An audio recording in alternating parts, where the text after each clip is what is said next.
Hello and welcome to this new episode on When Spirituality Becomes Avoidance, Understanding Spiritual Bypassing. Have you ever walked into a wellness space or spiritual circle, seeing older women in their flowy dresses and flower crowns, and with the guys with long hairs and intricate tattoos, everyone sipping cacao and giving each other long-ass hugs, discussing manifestation and the secrets of the universe, and you just felt out of place, seeing all the smiles, but something just didn't sit right with you? If yes, you are definitely not alone. And that subtle sense of discomfort or disconnection, what I call the spiritual ache, is often a sign of something deeper is being avoided rather than truly met.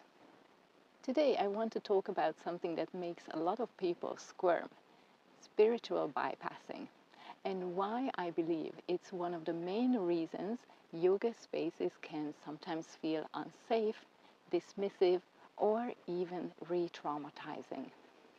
So what is spiritual bypassing?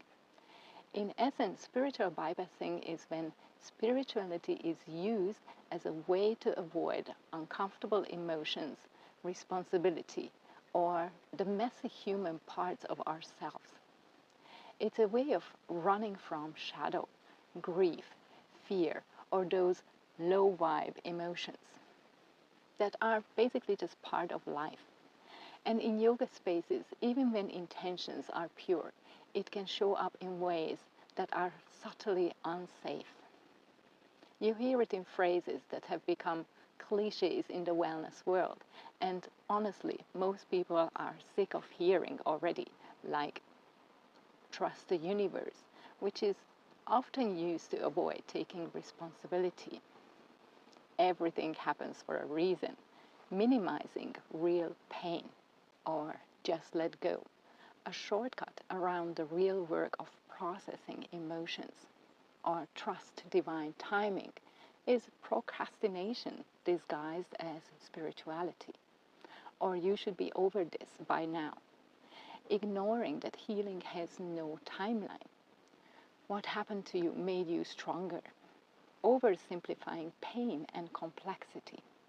Or non-attachment can become a rejection of our very human needs. Constant gratitude is sometimes used to dismiss suffering. And kill the ego can end up denying the very part of us that protects, guides, and grounds us. Even more subtle, fear often gets labeled as an illusion. Discomfort or boundary is mistaken for resistance. Grief is framed as attachment. Expressing pain is called victim mentality.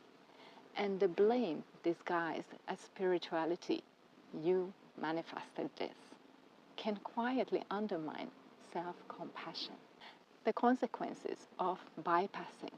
When we bypass, we don't create healing, we create suppression. We ignore reality. We silence pain.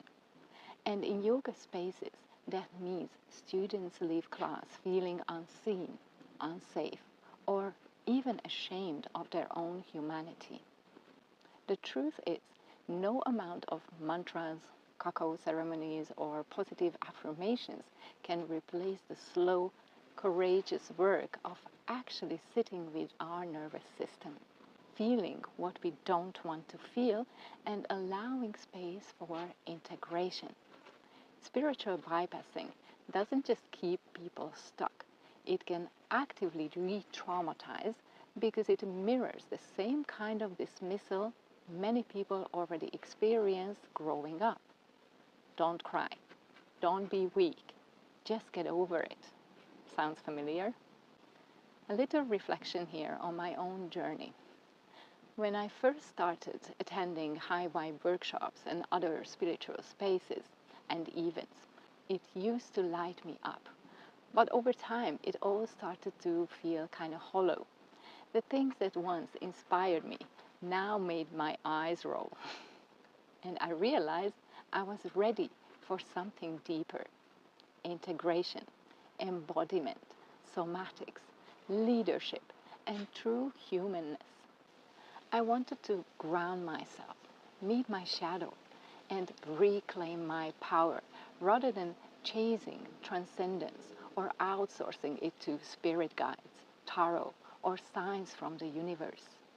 This isn't about judging anyone else. Anyone is there on their own path.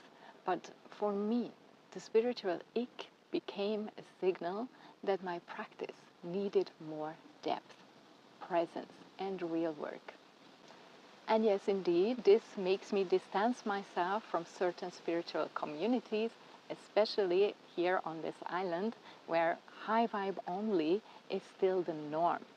And spiritual bypassing is a fertile breeding ground of abuse. And for those of you who are nodding right now, feeling that same ick, you are my people. So what's the solution? Integration, not avoidance. Facing what hurts instead of glossing over it. Embodiment, not transcendence. Coming into the body and nervous system. Grounded spirituality, not fluffy affirmations. Owning our own humanity, basically owning our shit. Integration doesn't mean that we give up hope, faith, or spiritual practices. It means that we use them in service of reality, not as an escape from it. Meditation can be a space to meet grief, not deny it. Yoga can become a practice holding discomfort, not bypassing it. Affirmations can be rooted in truth rather than fantasy. And maybe most importantly, integration makes room for paradox. We can feel gratitude and grief at the same time. We can trust the universe and still set boundaries. We can honor divine timing and still take aligned, practical steps forward. Why this matters in yoga spaces? This inspired the creation of my courses, where we learn how to hold space where emotions are welcomed, not dismissed. Where high vibe only is replaced with all of you is welcome. We dive into understanding trauma, nervous system responses, and how to stop perpetuating harm with well-meaning but bypassing language. Because real growth isn't about just letting go. It's about sitting in the messy middle, facing shadow, and integrating wholeness. If you ever felt the spiritual ick, if you have rolled your eyes when someone told you, trust divine timing, while you were in the middle of a breakdown, if you are tired of yoga spaces that dismiss instead of supporting, you are not alone. And you don't have to play along. Let's create safer yoga spaces together. If today's episode resonated with you and you feel called to explore this work a bit deeper, here are a few gentle steps you can already take. Download my free ebook, Meridians, Emotions, and Yin Yoga, which is a beautiful starting point to understand the connection between your body, emotions, and energy. If you wish to go deeper into the trauma awareness topic, you're welcome to watch my free trauma awareness webinar, or you can join one of my live trainings here in Thailand.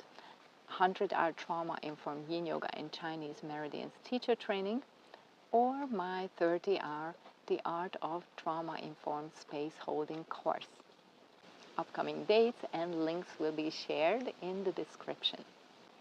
If you can't travel to Thailand at the moment, you can already join the waitlist for the online self-paced versions of these courses, launching in the end of 2025. And finally, please make sure that you are subscribed. Maybe drop a like to this video so others can also find my work and you don't miss any future episodes. I will share the links to all my offerings in the description of this video. Thank you so much for watching, and I see you in the next one.